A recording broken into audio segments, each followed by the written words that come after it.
ബി.ജെ.ഡി. നേതാവ് വി.കെ. പാണ്ഡ്യൻ സജീവ രാഷ്ട്രീയം അവസാനിപ്പിച്ചു. ഒഡീഷ മുൻ മുഖ്യമന്ത്രി നവീൻ പട്നായിക്കിന്റെ വിശ്വസ്തനാണ് വി.കെ. പാണ്ഡ്യൻ. ബി.ജെ.ഡി. 3-2 ഭൂരിപക്ഷത്തോടെ അധികാരത്തിൽ വന്നില്ലെങ്കിൽ രാഷ്ട്രീയം വിടുമെന്ന് നേരത്തെ പ്രഖ്യാപിച്ചിരുന്നു. ജിൽബിയുണ്ട് കൂടുതൽ വിവരങ്ങളുമായി. ജിൽബി, വിശദാംശങ്ങൾ. അവണി ഒറീസ മുൻ മുഖ്യമന്ത്രി നവീൻ പട്നായിക്കിന്റെ വിശ്വസ്തനും കൂടിയായ വി.കെ. പാണ്ഡ്യൻ ഇപ്പോൾ സജീവ രാഷ്ട്രീയം അവസാനിപ്പിച്ചു എന്ന വിവരം പങ്കുവച്ചിരിക്കുകയാണ്.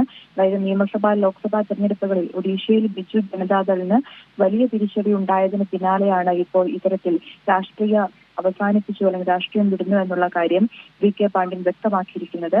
അതായത് നേരത്തെ തന്നെ വലിയ രീതിയിലുള്ള വിമർശനങ്ങളായിരുന്നു വി.കെ. പാണ്ഡ്യനെതിരെ ഉയർന്നു വന്നിരുന്നത്. കാരണം ഒഡീഷയിൽ ഇത്തരത്തിൽ ബി.ജെ.ഡിക്ക് വലിയ തിരിച്ചടി ഉണ്ടായതിന് കാരണം അതിന് പിന്നിൽ വി.കെ. പാണ്ഡ്യനാണെന്നുള്ള വിമർശനങ്ങളൊക്കെ വലിയ രീതിയിൽ ഉയർന്നു വന്നിരുന്നു. കാരണം നവീൻ പട്നായിക്കിന്റെ പിൻഗാമിയായിട്ട് വി.കെ. പാണ്ഡ്യനെ നിയമിക്കാനായിട്ട് ഒരു തീരുമാനമൊക്കെ എടുത്തിരുന്നു. ഇതിൽ ബി.ജെ.ഡിക്ക് വലിയ തിരിച്ചടി നേരിട്ടത് ഈ ഒരു കാരണത്താലാണെന്നുള്ള വിമർശനങ്ങളൊക്കെ വലിയ രീതിയിൽ ഉയർന്നു വരികയും ചെയ്തിരുന്നു. എന്തായാലും നേരത്തെ തന്നെ ബി.ജെ.ഡി. 3-2 ഭൂരിപക്ഷത്തോടെ അധികാരത്തിൽ വന്നില്ലെങ്കിൽ രാഷ്ട്രീയം വിടുമെന്നും ഈ വി.കെ. പാണ്ഡ്യൻ പ്രഖ്യാപിച്ചിരുന്നു. എന്തായാലും ഇപ്പോൾ ഒരു വീഡിയോ സന്ദേശത്തിലൂടെ അദ്ദേഹം വ്യക്തമാക്കിയിരിക്കുകയാണ്. ആരെങ്കിലും വേദനിപ്പിച്ചെങ്കിൽ ഖേദിക്കുന്നുവെന്നും ഒറീസയുടെ സ്നേഹം വേണ്ടുവോളം ലഭിച്ചുവെന്നും എന്റെ ഗുരുവാണ് നവീൻ പട്നായിക്, ഇത്രയും കാലം പ്രവർത്തിച്ചത് ഒഡീഷയിലെ ജനങ്ങളുടെ നന്മയ്ക്ക് വേണ്ടിയാണ് തുടങ്ങിയ കാര്യങ്ങൾ വീഡിയോ സന്ദേശത്തിലൂടെ പറഞ്ഞുകൊണ്ടാണ് സജീവ രാഷ്ട്രീയം അവസാനിപ്പിക്കുന്നുവെന്ന് ഒറീസ മുൻ മുഖ്യമന്ത്രി നവീൻ പട്നായിക്കിന്റെ വിശ്വസ്തൻ വി.കെ. പാണ്ഡ്യൻ വ്യക്തമാക്കിയിരിക്കുന്നത്. ആവണി.